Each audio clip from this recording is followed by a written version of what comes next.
Assalamualaikum warahmatullahi taala wabarakatuh. Kembali lagi di channel Radio Horor. Untuk kisah kali ini ada sebuah cerita dari tulisannya akun Twitter yang bernama @themotion. Dan sebuah kisah yang akan saya bawakan kali ini yaitu sebuah cerita yang berjudul Dendam Arwah Jaka. Dan untuk seperti apa kisahnya, mari kita masuk ke ceritanya. Kisah kelam dan horor di masa lampau yang coba saya ungkit kembali. Berlatar di tahun 2003, di mana keadaan ekonomi belum terlalu baik. Jaka dan Agus, nama mereka begitu terkenal di kampung ini. Bagaimana tidak? Mereka berdua adalah biang keonaran di sini. Mereka sangat dibenci oleh para warga kampung. Segala tindakan mereka cenderung merugikan orang banyak. Mulai dari tindakan premanisme yang mereka lakukan, sering membuat onar, dan hingga aksi perampokan dan juga pembegalan yang kerap kali mereka lakukan. Tidak jarang mereka kerap kali menggunakan cara kekerasan dan tidak segan melukai para korbannya. Banyak dari warga di sekitar kampung di sini yang sudah menjadi korban. Jaka dan Agus sudah sangat muak sebenarnya, namun tidak ada warga yang berani mengusik mereka. Karena ilmu kebal dan juga ilmu hitam yang mereka punya. Jangankan menindak mereka, sekedar menatap mereka. Siapa para warga sudah ciut nyalinya, tidak terhitung. Warga yang sudah melaporkan mereka ke polisi. Namun entah kenapa ketika akan ditangkap mereka menghilang. Tidak berbekas, aneh. Mungkin karena ilmu yang mereka miliki dan setiap ada salah satu warga yang melaporkan, mereka akan menegur. Mereka pasti keesokan harinya warga tersebut jatuh sakit dan muntah darah. Maka dari itu warga seakan segan dan tidak berani berbuat apa-apa. Tidak berurusan dengan mereka adalah jalan terbaik. Pak Aris jatuh sakit setelah keesokan harinya setelah berurusan dengan Jaka. Karena Jaka meminta jatah gabah kepadanya. Namun Pak Aris tentunya menolaknya. Hingga hampir terjadi perkelahian membuat Jaka mengacungkan parangnya kepada Pak Aris. Namun berhasil dicegah oleh beberapa warga. Bisa dibilang Pak Haris ini juga mempunyai ilmu kanuragan. Namun entah kenapa, keesokan harinya beliau mendadak sakit keras hingga memuntahkan darah dari mulutnya. Tampak Pak Haris masih belum seberapa, namun seperti pepatah mengatakan, sepandai-pandainya tupai melompat, pasti akan terjatuh juga. Ya, itulah yang terjadi dengan Jaka. Jaka terlihat panik saat dia mencari di mana sabuk kebanggaannya berada. Apa di bawah Agus? Ucapnya dalam hati yang frustasi karena tidak kunjung juga menemukan sabuk hitam yang 2 hari sebelumnya Agus berpamitan kepada Jaka. Agus hendak menemui gurunya yang berada di kaki Gunung Cermai. Bisa dibilang itu adalah agenda rutin yang Agus lakukan 3 bulan sekali. Tujuannya adalah mengasah ilmu kebatinan yang ia miliki. Sebenarnya Agus ini orangnya pendiam. Ia hanya berbicara jika dirasa itu penting. Sikap dan sifat Agus juga jauh berbalik dengan Jaka. Hampir semua masalah yang Agus dapat bersumber dari perilaku Jaka yang arogan dan agresif. Sebagai sahabat tentu senantiasa Agus selalu menolong temannya tersebut. Terlebih Agus juga memiliki hutang nyawa kepada Jaka. Semua ilmu yang Jaka miliki adalah hasil dari apa yang Agus ajarkan kepadanya. Bisa dibilang Agus adalah sahabat sekaligus guru bagi Jaka. Jaka lelah mencari namun tidak kunjung mendapati apa yang dicari Jaka. Jaka duduk terdiam di balik bambu depan rumahnya. Seraya memikirkan apa yang harus ia lakukan. Entah kenapa perasaannya begitu resah dan gelisah hari ini. Aneh, tidak seperti biasanya. Jaka bimbang, kebutuhan untuk hidup sedang banyak, tapi jika harus keluar dan melancarkan aksinya, tentu karena tidak ada Agus bersamanya dan juga sabuk yang merupakan jimat pelindungnya ini hilang, entah kemana. Sebenarnya Agus sangat melarang Jaka ketika pergi beraksi, namun tidak membawa jimatnya tersebut.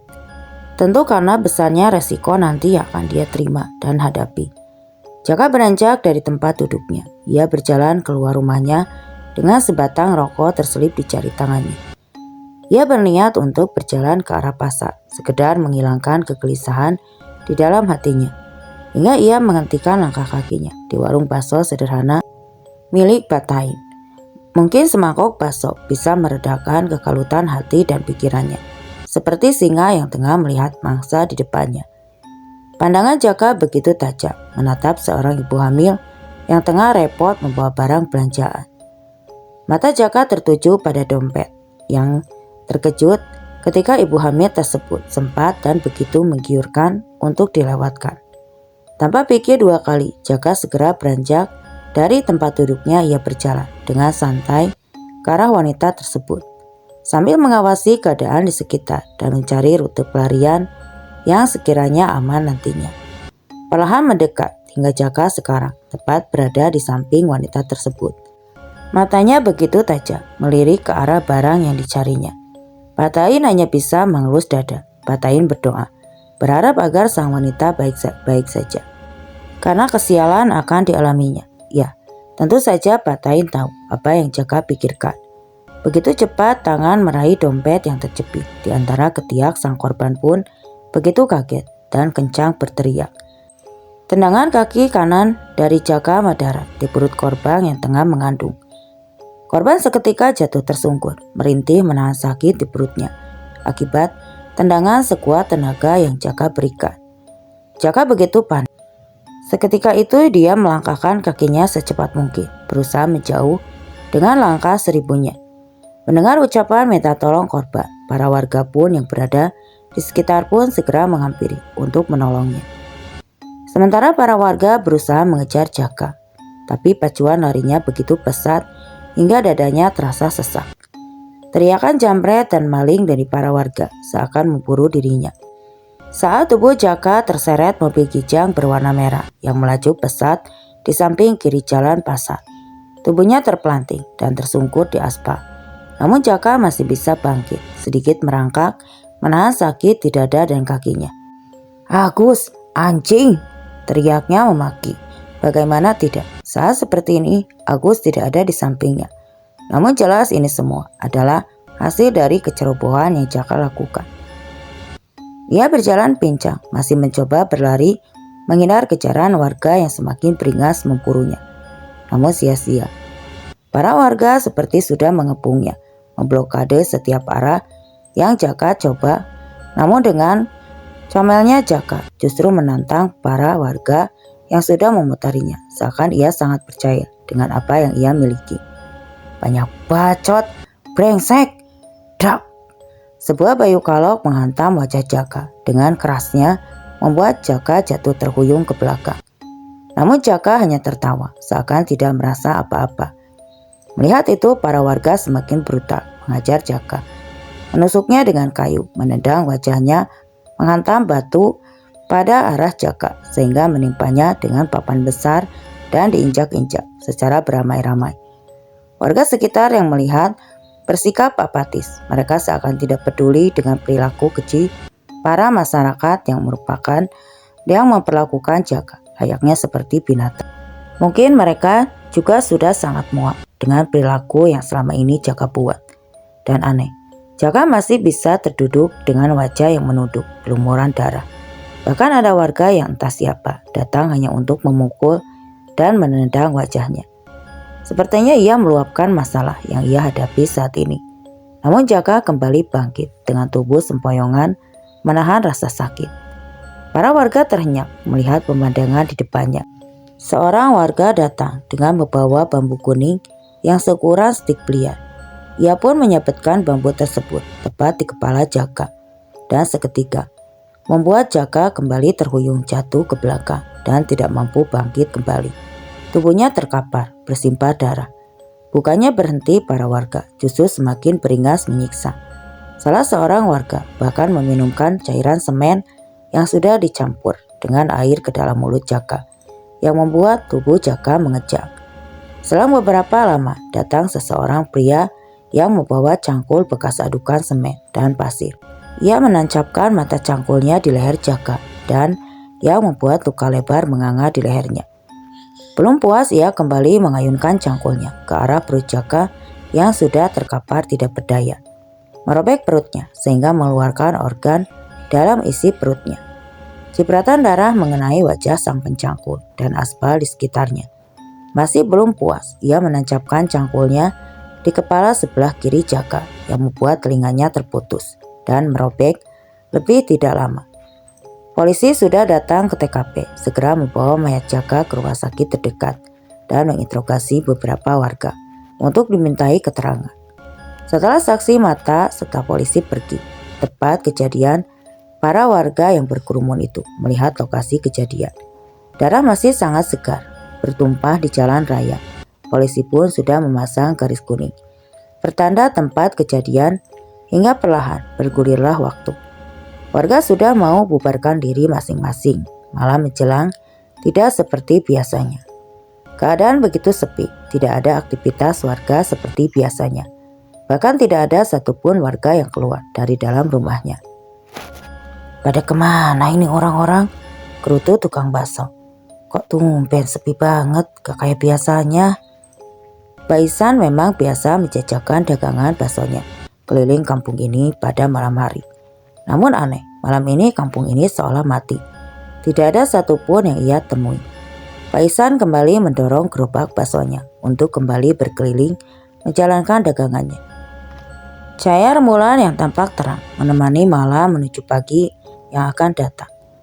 Keesokan harinya kematian Jaka menjadi trending topik oleh warga kampung. Ya, yang berdagang, yang sedang asik nongkrong, yang sedang istirahat di gubuk sawah para ibu-ibu tengah asik menggosip. Tampak semua tengah membicarakan tentang kematian Jaka kemarin. Saling berbagi informasi perihal apa yang mereka lihat kemarin. Kematian tragis dan mengenaskan, namun yang menjadi pertanyaan, kemana Agus? Di mana ia berada? Sudah beberapa hari warga tidak melihat batang hidungnya. Pagi menjelang siang, Pak Ihsan menaiki sepeda motor tuanya. Ia menarik dalam gas di tangan kirinya, berburu-buru pergi ke pasar untuk membeli daging di tempat langganannya. Dan syukurlah, ternyata masih ada stok daging untuknya. Rupanya sang penjual sengaja menyisakan daging sapi untuk Pak Ihsan yang merupakan pelanggan setianya. Pak Ihsan mencuri dengar dari para warga lain tentang kematian Jaka. Apakah benar rasanya? Ia tidak percaya. Terlebih Jaka merupakan orang yang cukup sakti dan berani. Pak Ihsan pun menanyakan kebenaran kabar tersebut kepada sang penjual daging, dan benar saja. Ia baru percaya setelah diceritakan panjang lebar oleh sang pemilik daging tersebut. Pantas semalam sepi, ucapnya kepada diri sendiri. Malam kembali menyapa desa. Warga sudah mulai beraktivitas seperti biasa. Tidak seperti kemarin malam yang sangat sunyi. Sekarang kembali ramai, berbanding terbalik dengan suasana di pemakaman desa yang tampak sepi, sunyi mencekam. Tentunya seorang pria terlihat sedang berjongkok membandangi makam yang masih baru. Tanah bekas galian pun masih tampak baru. Bunga yang ditabur pun belum layu di atas makam tersebut. Makam sederhana yang menjadi peristirahatan terakhir. Papan kayu tipis. Rupanya Agus datang melihat tempat peristirahatan terakhir temannya tersebut. Ia berjongkok di depan pusara Jaka yang kemarin dimakamkan. Namun tidak ada raut kesedihan yang terpancar dari wajahnya. Agus tampak terlihat tenang, seakan ia sudah tahu akhir riwayat dari sahabatnya tersebut. Sungguh biadab warga desa menyiksamu. Kau diperlakukan layaknya seperti bukan manusia. Dan sampai di akhir perjalanan hidupmu, kau masih terhinakan oleh mereka. Tidak ada yang mau membantu menguburkan jasadmu, terkecuali keluargamu sendiri. Aku sengaja datang di pusaramu untuk menengok dan melihat tempat terakhirmu. Biarkan aku membantu membalaskan dendammu. Maafkan aku kawan karena sudah mengganggu kuburanmu, ucap Agus seraya terus melihat kuburan dari temannya tersebut. Agus mengayunkan cangkul, ia membawanya ke tanah tepat di mana Jaka dikuburkan. Agus membongkar paksa makam Jaka untuk mengeluarkan jasadnya yang nanti akan ia bawa. Perlu waktu yang cukup lama untuk Agus membongkar makam Jaka. Belum menetes dari keningnya, suasana makam begitu hening. Hingga yang terdengar hanyalah suara mata cangkul yang bertemu dengan tanah yang basah. Dok, mata cangkul menghadap papan kayu pelapis jasad Jaka. Segera Agus melemparkan cangkulnya ke pinggir, mengais tanah menggunakan tangannya sehingga membuat bukunya hitam penuh tanah. Perlahan Agus membuka papan pelapis jasad. Bau busuk langsung menyeruak begitu papan dibuka. Darah masih merembas di kain kapan pembalut tubuh Jaka. Begitu mengerikan pemandangan yang terlihat, namun tidak ada ekspresi apapun dari Agus. Wajahnya tampak datar, tidak menunjukkan kekagetan atau ketakutan sedikit pun. Agus membopong mayat sahabatnya tersebut, mengangkatnya dari liang kubur dan meletakkannya di samping kuburan. Agus beranjak naik dan menimbun kembali lubang kuburan dengan tanah. Tidak terlalu rapi Agus menimbunnya, namun itu cukup untuk menghilangkan jejak bekas karyanya. Setelah semuanya beres, Agus menaruh mayat Jaka di atas bahunya. Tangan kanannya memegangi mayat, sementara tangan kirinya membawa cangkul yang masih kotor dengan bekas tanah kuburan. Usus Jaka terburai di samping kiri telinga Agus, sementara wajah Jaka tepat persis menghadap ke arahnya. Agus berjalan menuju rumahnya yang lumayan jauh dari area perkuburan desa, membopong mayat sahabatnya tanpa rasa takut sedikit pun. Selang beberapa menit, Agus sudah sampai di rumahnya yang berada di pojok desa, rumah sederhana peninggalan orang tuanya yang telah meninggal 7 tahun yang lalu. Agus hanya tinggal sendirian, hanya kesepian di rumah ini. Sekarang Jaka kembali menemaninya, namun dalam bentuk yang berbeda dan tidak bernyawa. Jasadnya dibaringkan di atas selembar daun pisang yang telah dipersiapkan sebelumnya. Tidak lupa juga Agus juga membakar kemenyan. Asap putih muncul dari pembakaran kemenyan tersebut. Agus menyayat telapak tangannya dengan pisau kecil, sehingga darah pun keluar dari bekas sayatan tadi. Ia melihat darah itu ke mulut Jaka yang ia sudah menjadi sebujur kaku, sebujur bangkai. Lalu ia pun kembali meneteskan darah ke wadah pembakaran kemenyan tadi. Agus merapalkan mantra-mantra, mulutnya berkomat-kamit, membaca bacaan yang entah itu apa. Keajaiban terjadi, mayat Jaka menggeliat. Matanya tertutup. Ya, Jaka seperti kembali bangkit dari kematiannya. Agus hanya tersenyum kecut. Dari sini semua teror di desa berasa. Bang Isan kembali berkeliling menjajakan baksonya. Ia kembali senang karena sekarang warga tanpa kembali membeli dagangannya. Tidak terhitung mangkok yang kotor akibat banyaknya pembeli malam ini. Bang Isan tambah gemilang karena dagangannya tinggal sedikit lagi. Asanya begitu besar untuk menghabiskan dagangan tersebut. Cukuplah sekiranya modal untuk kembali berjualan esok harinya, karena memang saat itu yang ia dapat sudah terkumpul banyak. Sekalipun Bang Faisal kembali mendorong gerobaknya sampai ke arah ujung desa, berharap besar ada orang yang mau memborong dagangannya tersebut. Suara sendok diadu dengan mangkok.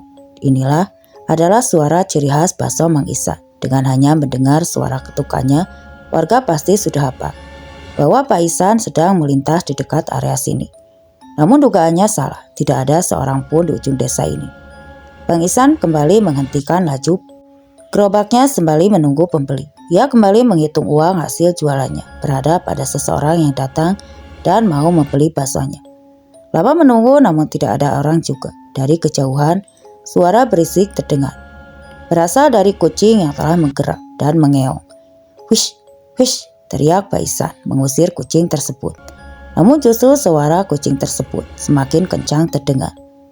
Masalah apa sih, Ceng? Rebutan lapak apa masalah cinta sih? Sampai pada ribut begitu, ucap Pak Isan kepada sumber suara itu. Tidak lama suara kucing tadi seperti berlari karena suaranya menjauh. Bang Isan merinding, tapi dia heran. Sedang asik paksa menghitung uang, tiba-tiba ada sesuatu yang menabrak gerobaknya dari arah depan, sehingga membuat gerobak baksonya sedikit terguncang. Apa nih? Ucap Bang Isan. Lalu ia berjalan ke arah depan gerobaknya. Namun tidak ada apapun. Ia pun segera kembali ke posisi semula, di belakang gerobak. Kenapa merinding sih? Bang Isan kembali merasakan hawa dingin di tengkuknya. Bang Isan merasa heran karena seperti ada sebuah tangan yang memegangi kaki kanannya dengan ekspresi heran dan takut. Ia menolehkan pandangannya ke arah kaki kanannya. Lidahnya tercekat manakala melihat tangan yang berlumuran darah sedang memegang erat kakinya. Dengan mata terbelalak dan tubuh yang kaku serta gemetaran hebat, Bang Isan tercekik ketakutan. Tak ada yang bisa dilakukan Bang Isan selain terus memandangi sosok pemilik tangan tersebut yang hancur terbelah wajahnya, dan isi perutnya yang keluar menjuntai menyentuh tanah. Jangankan untuk lari, untuk sekedar bergerak saja rasanya sangat sulit. Suhu tubuhnya memanas. Bang Ihsan terasa begitu tercekam ketakutan. "Allahu Akbar!" teriak Bang Ihsan sangat keras mengeluarkan segala perkataan yang sadari dia tertahan.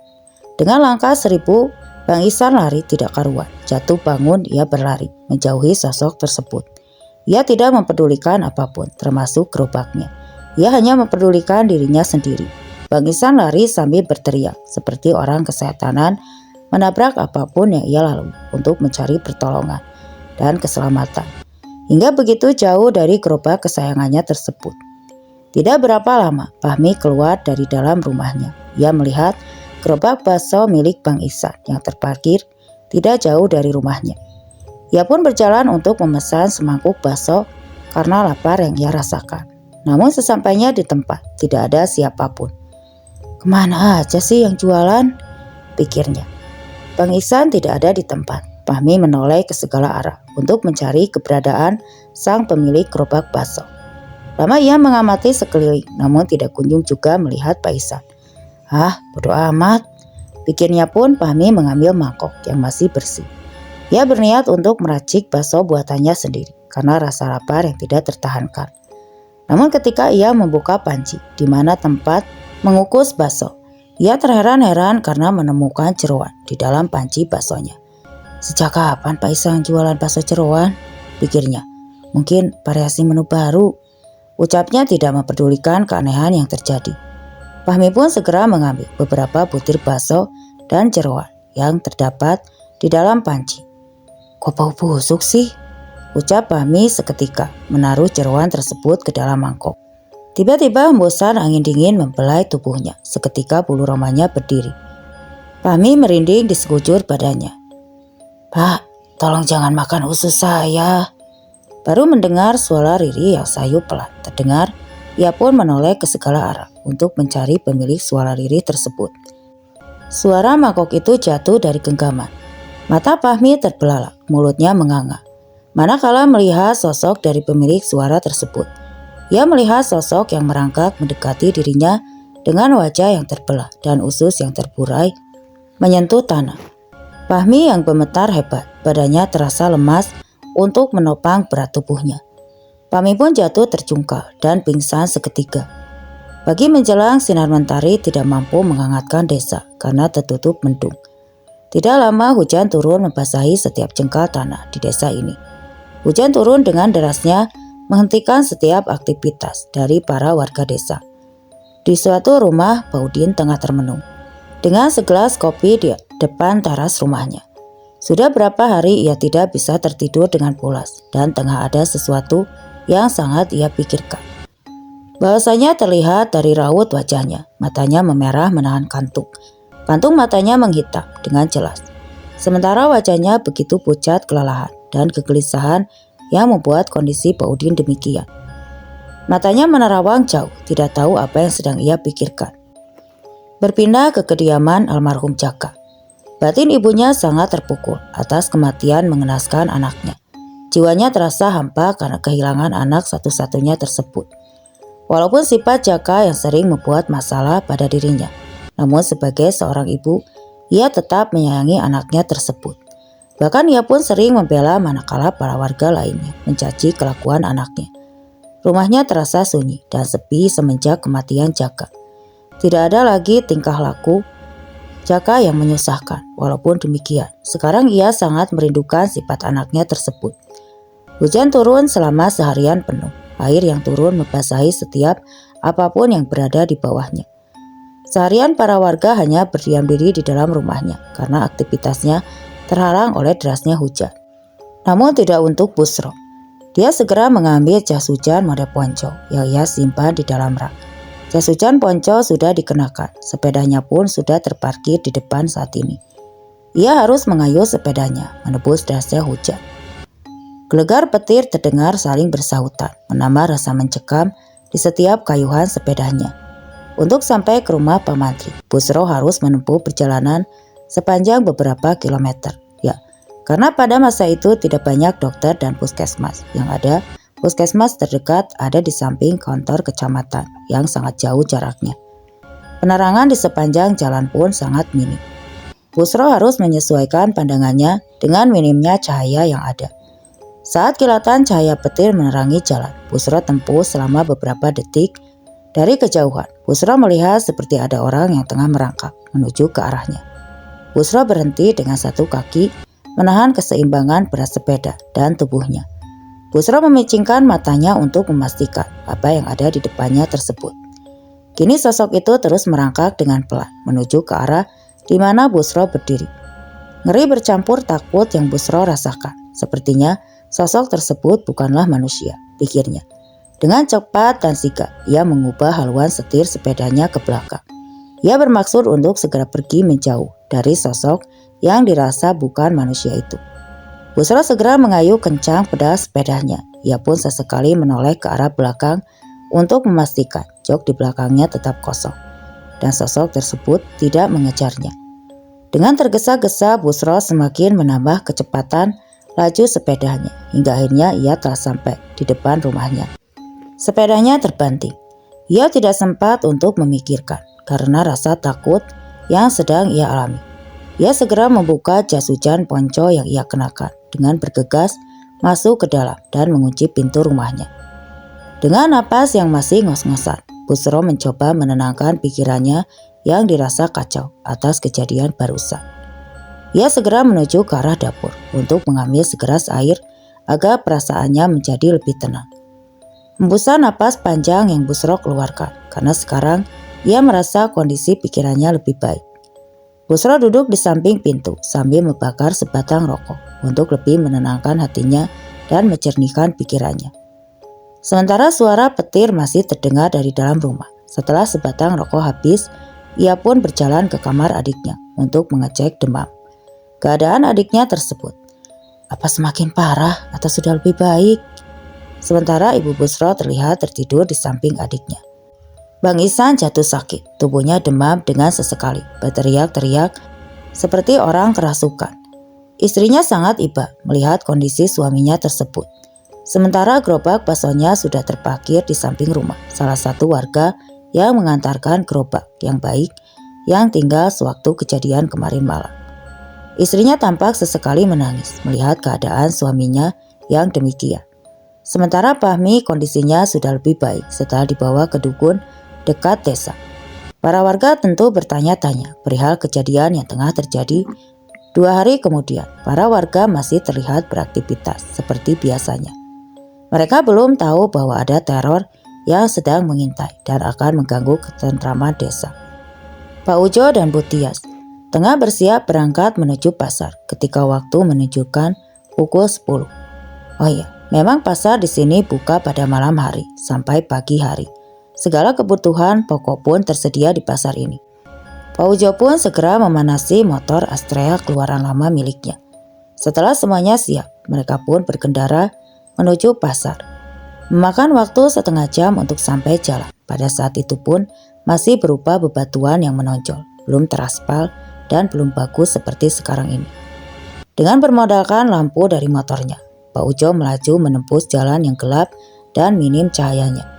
Jalan menuju pasar harus melewati toa atau jalan yang sepi dan panjang.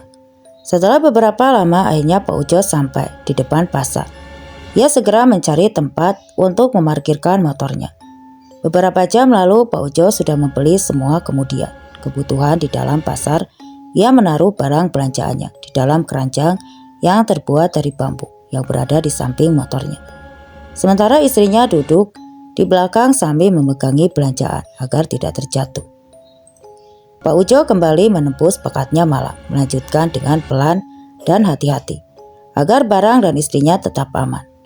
Ketika sampai di tikungan kecil yang kanan kirinya masih berupa pekarangan, Pak Ujo menginjak dalam-dalam pedare motornya. Bagaimana tidak? 100 meter di depannya, ia melihat tubuh tergeletak di tengah jalan yang ia lihat dari bantuan lampu motornya. Ada apa, Pak? Tiba-tiba ngerem mendadak? Itu tanya istrinya yang berada di belakang. Lihat tuh, ada orang tergeletak di tengah jalan. Begal mungkin, Pak. Udah, gak usah ditolongin. Kita muter balik aja, ucap istrinya memperingati. Ih, ibu ini kalau ngomong sembarangan. Kita lihat dulu, Bu. Siapa tahu korban kecelakaan. Pak Ujo nampak kekeh dengan pendapatnya. Pak Ujo melajukan motornya ke arah tubuh tersebut. Setelah dirasa dekat dan aman, beliau segera turun dari motornya untuk mengecek keadaan yang dirasa adalah sang korban kecelakaan. Namun ketika Pak Ujo sudah dekat, tiba-tiba tubuh tergeletak tersebut menggeliat seperti sakit menahan ajal. Pak Ujo pun beringsut mundur karena kaget. "Kenapa, Pak?" ucap istrinya dari arah belakang. Lalu tiba-tiba tubuh yang tergeletak itu kini telah berdiri dengan wajah yang terbelah dan ususnya yang terburai menjuntai ke bawah. "Setan alas!" ucap keras Pak Ujo karena takut dan kaget. "Lari, Bu, ayo lari cepat, Bu, ayo lari," ajaknya kepada sang istri yang serempak. Balas sang istri setelah melihat sosok tersebut dengan tergesa-gesa dan panik. Pak Ujo segera menyalakan motornya. Namun sia motornya tidak bisa dan tidak mau menyala. "Sia, tidak bisa diandalkan di saat seperti ini," ucap Pak Ujo kepada motornya. Berkali-kali Pak Ujo mencoba menyalakan mesin motornya, namun tidak ada hasil. Istrinya juga terus mendekat dan berpegangan erat pada tubuh Pak Ujo karena ketakutan. "Ah, bajingan, sialan." Rupanya kunci kontak motor belum ia hidupkan. Pantas saja, sedari-dari motornya tidak mau menyala. "Ayo, Bu, cepat naik, cepetan," perintahnya kepada sang istri yang masih ketakutan. Setelah kunci kontak dihidupkan, dengan mudah motor tersebut menyala.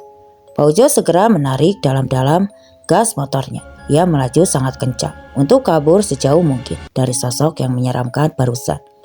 Sementara istrinya terus memegang erat tubuh suaminya tersebut sambil memejamkan kedua matanya karena ketakutan. Keesokan harinya Pak Ujo menceritakan kepada para tetangga tentang kejadian semalam yang ia alami. Namun para tetangga seperti tidak percaya cerita yang dituturkan oleh Pak Ujo. Ketika sedang berjalan, Fahmi mencuri dengar dari para warga yang tengah membicarakan cerita Pak Ujo. Fahmi berhenti untuk menyimak dan mencari tahu lebih dalam tentang kabar yang beredar. Setelah mendengar cerita Pak Ujo dari para tetangganya, Fahmi pun menuturkan bahwa ia juga mengalami kejadian yang hampir sama seperti yang Pak Ujo alami.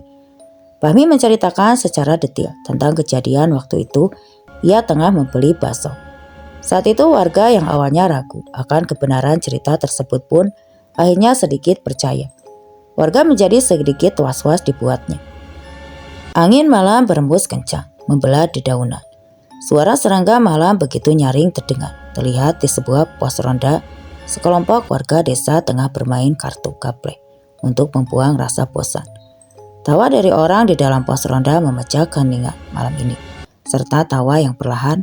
Mereka tiba-tiba tercium bau amis serta busuk di dekat pos ronda. "Bau amis," ucap salah satu laki-laki berkupluk hitam di kepalanya. Para temannya pun mengendus-endus untuk memastikan bau tersebut. "Iya benar, kok kayak bau ikan busuk ya?" ucap salah satu dari mereka. Sesuatu seperti menimpa atap pos ronda. Dengan segera mereka mengecek. Semua orang yang ada beranjak dari duduknya. Mereka turun dan berjalan mengecek keadaan di sekitarnya. "Nok, coba cek belakang pos ronda," ucap temannya kepada Jono, lelaki yang memakai kupluk hitam barusan. "Lah, kenapa harus saya? Bareng-bareng atuh," ajak Jono kepada yang lainnya. "Iya, tapi kamu yang depan, Jo," ucap salah satu teman Jono. Yang tua selalu harus ngalah," ucap Jono. Dia berjalan paling depan di antara semua temannya. Dia berjalan ke arah belakang pos ronda. Tidak lupa senter lawas bertenaga batu baterai, mantap dan gagah. Cahaya senter menyinari setiap sudut belakang pos yang gelap. Ia mengarahkan cahaya senternya ke bawah, namun tidak ada apapun. Lalu berpindah ke arah semak belukar di belakang. Dengan segera, Jono berlari begitu kencang, meninggalkan teman-temannya. Melihat Jono yang berlari, teman-temannya pun ikut berlari. Insting alami manusia. Setelah jauh berlari, langkah kaki Jono pun terhenti karena lelah dan dirasa sudah aman. "Nah, kenapa kau lari-lari, Nok?" tanya temannya dengan ucapan terbata-bata. Jono mencoba menjelaskan. "Apa sih? Gak jelas, Nok," bentak temannya. Sebentar, napasnya masih ngos-ngosan, jawab Jono. Setelah dirasa kondisinya lebih baik, barulah Jono menceritakan apa yang ia lihat di balik semak belukar tadi. "Hah? Yang benar," ucap temannya tidak percaya. "Kalau nggak percaya, dia sendiri aja sana," perintah Jono kepada temannya. Ketika Jono mengarahkan cahaya senter ke arah semak itu, ia melihat sebuah kepala setengah terbelah. Darah segar bahkan masih mengalir dari bekas luka di kepalanya tersebut. Ini sosok kepala itu tersenyum ketika Jono menyadari ketakutannya dan penyesalan selalu mengganggu pikirannya. Rasa bersalah seakan terus menghantui dirinya, membuat hidupnya kini menjadi tidak tenang. Angin malam masuk menembus rumahnya, membelai wajahnya dengan sentuhan lembut. Pak Udin masih terjaga di sepinya malam. Ia sudah beberapa hari ia tidak bisa tidur dengan tenang. Namun entah kenapa malam hari ini seakan mengajaknya untuk terlelap, membuat pikirannya mungkin dengan mimpi yang indah, tidak butuh waktu lama. Pak Udin pun terlelap dengan gampangnya. Matanya seakan menolak untuk tetap terjaga. Ia pun mulai merasuki alam tidurnya. Sebuah tangan berlumuran darah memegang erat pundaknya. Udin tidak berani menoleh. Pandangannya ia terlalu takut untuk menatap sosok pemilik tangan tersebut. Kini sosok tersebut menjilat-jilat telinga Udin dengan lidahnya yang panjang dan hitam. Sementara Udin hanya diam mematung ketakutan hingga tangan dari sosok tersebut beralih ke wajah Udin. Dia meraba wajahnya dengan lumuran darah. Segera Pak Udin kembali tersadar dari mimpi buruknya. Mimpi yang terasa begitu nyata untuknya. Perlu membasahi seluruh tubuhnya, kegerahan yang ia rasakan sewaktu terbangun dan dari tidur singkatnya. Pak Udin memegangi kepalanya dengan kedua tangan sangat kacau. Pikirannya sementara napasnya yang masih terengah-engah. Pak Udin bangkit menuju kamar mandinya, mencuci muka. Mungkin ia butuhkan saat itu untuk menyegarkan pikirannya yang kacau dan menghilangkan ingatan atas mimpi buruknya barusan. Pak Udin beranjak pelan ke arah kamar mandi untuk membasuh wajahnya. Ia tampak masih memegangi sebelah kepalanya yang terasa sakit. Pak Udin mengeritkan dahi karena melihat tetesan darah di lantai keramiknya. "Darah apa ini?" pikirnya. Ia pun mengikuti ke arah tetesan darah tersebut dan berujung di balik pintu kamarnya. Dengan ragu ia membuka pelan pintu kamarnya tersebut. Pak Udin jatuh ke belakang karena melihat sosok di balik pintu kamarnya. Ia tercekat ketakutan. Matanya terbelalak melihat sosok dengan tubuh hancur di depannya. Ia terpaksa melihat pemandangan mengerikan di depan matanya. Kini sosok tersebut berjalan pelan dengan tangan memegangi leher yang hampir putus. Sosok tersebut kini telah berada di samping Pak Udin. Ia terduduk tepat di samping Pak Udin yang tidak bisa bergerak, terikat ketakutan. "Saya jaga, Pak," sosok tersebut berucap. Setiap ia berucap, darah selalu tercucur dan terciprat ke depan. Berasal dari lehernya yang hampir putus. Tangannya yang berlumuran darah kini tengah berada di pundak Udin. Ia menoleh pandangannya ke arah lelaki parubaya tersebut. Lidahnya keluar memanjang layaknya seekor ular menjilati wajah Pak Udin yang kini hampir kehilangan kesadarannya. Dan tidak lama Pak Udin pun pingsan dan tidak tahu apa yang terjadi selama ia pingsan. Waktu ke waktu, hari ke hari, teror dari hantu Jaka semakin intens dan meresahkan warga desa. Kabar Jaka yang bangkit dari kematian dan membalas dendam memang masih simpang siur. Adanya terlebih karena bentuk sosoknya yang sulit dikenali ketika menampakkan wujudnya. Namun itu lebih daripada cukup untuk menakuti siapapun yang bertemu dengannya. Ustadz Hamim pun turun tangan untuk menenangkan warga yang resah dan gelisah.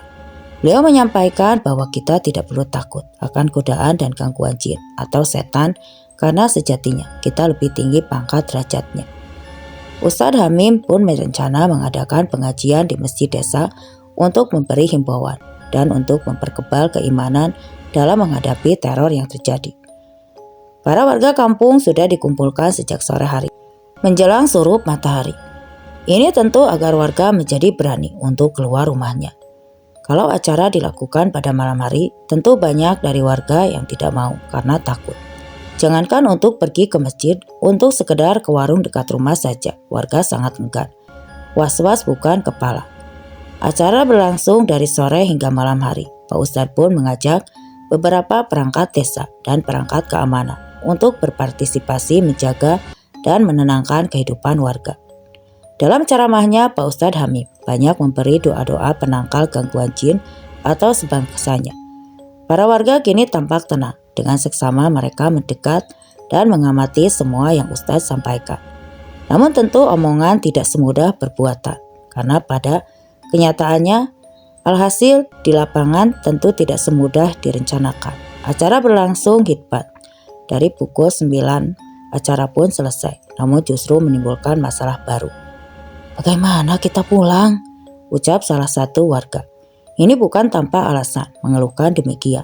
Warga yang rumahnya jauh dari sini bingung, karena daripada saat itu penerangan jalan masih minim, bimbang dan ragu membuat diri mereka yang jauh rumahnya.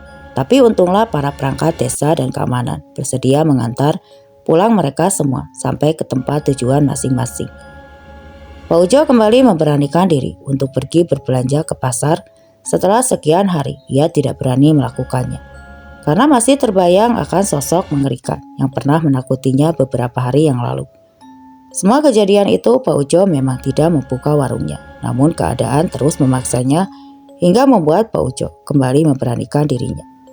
Untuk sesampainya di pasar, Pak Ujo beserta istrinya segera berbelanja. Mereka terlihat tergesa-gesa, karena untuk menghemat waktu agar pulangnya tidak kemalaman, bahkan tidak sampai untuk terlalu lama. Menawar harga sebisa mungkin, mempercepat urusannya di pasar. Kini semua kebutuhan sudah terbeli. Ini saatnya Pak Ujo beserta istrinya pulang. Balik mereka melewati jalan yang sama sewaktu bertemu dengan sosok mengerikan terdahulu. Oh iya, karena memang tidak ada jalan lain lagi. Kalaupun ada jalan lain, itu harus mutar terlalu jauh untuk mereka. Dan tidak ada pilihan lain. Pak Ujo memantapkan niatnya, kembali melaju menembus pekatnya malam dan minimnya penerangan. Dan ketika melewati jalan tersebut, ada banyak keraguan yang kini ia rasakan. Rasa was-was yang begitu besar menggelayut di dalam setiap pandangan matanya. Sebuah tangan bersandar di bahu Ujo. Aneh, begitu dingin terasa di bahunya. "Bu, sakit ya?" ucapnya menanyakan kepada istrinya di belakang. Namun tidak ada jawaban. Kini tangan tersebut bergerak ke arah telinga sebelah kanan Pak Ujo. Kembali rasa dingin begitu terasa dari tangan tersebut. Plak! Tangan tersebut menampar pipi Pak Ujo. Pak Ujo dengan refleks kaget. Salah apa pikirnya kepada sang istri hingga membuat istrinya menamparnya begitu keras. "Aku salah apa, Bu? Kok dikaplok?" ucapnya sambil terus melajukan motornya. Namun kembali Pak Ujo tidak mendapatkan jawaban apapun. Karena penasaran dan ingin mendapatkan jawaban dari tindakan istrinya, Pak Ujo pun memberhentikan laju sepeda motornya. Ia pun menoleh pandangannya ke belakang. Pak Ujo jatuh pingsan, membuat motornya terbanting ke jalan. Rupanya yang selama ini Pak Ujo bonceng dan ajak bicara bukanlah istrinya, melainkan sosok hantu jaga yang ikut dalam boncengannya. Lalu kemana dan di mana istrinya? Mundur ke sewaktu Pak Ujo masih di pasar. Setelah semua barang kebutuhan terbeli, ia segera berjalan tergesa-gesa menuju tempat motornya terparkir. Rupanya Pak Ujo tidak mendengarkan ucapan istrinya yang kebelet kencing. Setelah menaikkan semua barang belanjaannya di dalam keranjang, Pak Ujo segera memanasi mesin motornya. Ketika sepeda motornya mendapatkan beban dari arah belakang, segera Pak Ujo menarik gas motornya, hanya segera melaju agar cepat sampai dan tidak kemalaman di jalan. Sang istri yang tidak mendapati di mana suaminya terlihat bingung dan gelisah di depan pasar. "Di mana sih suamiku?" ucap istrinya yang saat itu tidak melihat motornya terparkir. Pak Aris terlihat sangat santai di depan rumahnya. Ditemani segelas kopi, ia menikmati suasana malam hari. Senyum pun menghiasi wajahnya. Pak Aris yang dulu sempat bersitegang dengan Jaka. Ia puas akan kematian Jaka. Rasa dendamnya telah terbalaskan. Terlebih Pak Arislah yang melunturkan ilmu yang Jaka miliki sewaktu dihakimi oleh masa. Iya benar. Pak Arislah yang saat itu memukul Jaka dengan bambu kuning seukuran stik biliar. Sebenarnya kematian Jaka memang sudah ia rencanakan, hanya tinggal menunggu waktu yang tepat saja untuk mengeksekusinya. Ketika melihat Jaka sudah terkepung warga, Pak Haris langsung pulang ke rumahnya untuk mengambil bambu kuning pusakanya dan segera berlari kembali ke arah kerumunan warga yang memukul tubuh Jaka dengan pusakanya. Sebelum puas, Pak Haris pun menusukkan bambu miliknya ke tubuh Jaka dan ikut memukulinya bersama Pak Hami dan Pak Ihsan ke tubuh Jaka. Lalu tiba-tiba datang orang asing yang begitu beringas menghajar tubuh Jaka. Dan orang itu adalah Pak Ujo yang sedang lewat di daerah itu. Pak Udin yang sedang bekerja sebagai kuli bangunan di daerah itu pun ikut menumpahkan kekerasannya pada Jaka. Karena Jaka dulu pernah memalak semua hasil kerjanya selama menjadi kuli bangunan di dekat lokasi kejadian.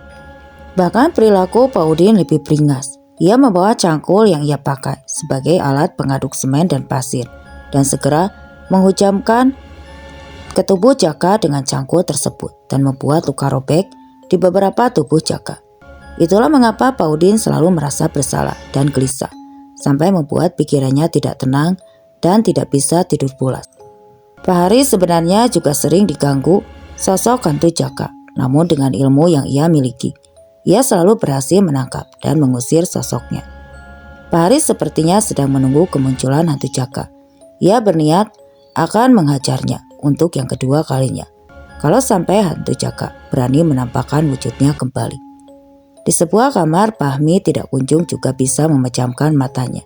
Entah kenapa, malam ini begitu panas hawanya. Pak Hami sudah mencoba berbagai posisi dengan maksud agar dirinya bisa cepat tidur. Namun sialnya, itu semua tidak kunjung berhasil menidurkan dirinya. Lampu padam meninggalkan kegelapan di dalam kamar Pak Hami. Matanya harus menyesuaikan dengan keadaan di sekitar.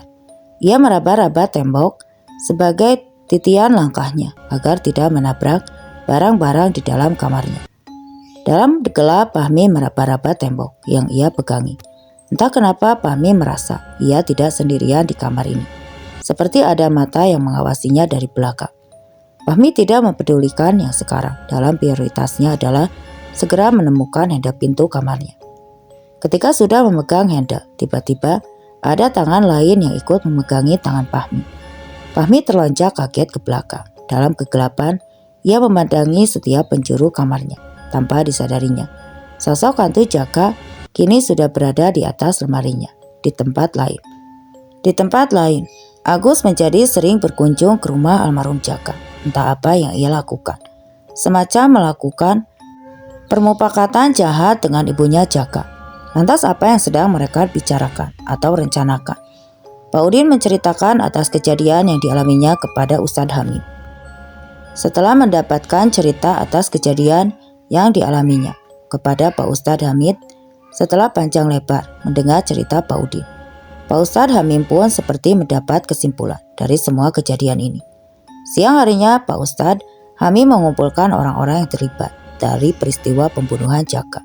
Tampak hadir Pak Udin, Pak Ihsan, dan warga lain yang ikut terlibat dan menurut keterangan dari mereka semua, Pak Ustadz mendapatkan penuturan yang sama. Mereka semua diganggu oleh sosok hantu jahat. Setelah perundingan selesai, Pak Ustadz mengajak mereka semua untuk berdoa dan mengirim surat-surat dalam Al-Quran untuk Jaka, berharap agar terornya cepat bisa selesai. Oke teman-teman, sampai di sini dulu ceritanya. Nantikan kisah lanjutan ini di video berikutnya. Agar tidak ketinggalan, klik tombol subscribe channel ini dan nyalakan lonceng notifikasinya. Assalamualaikum warahmatullahi wabarakatuh.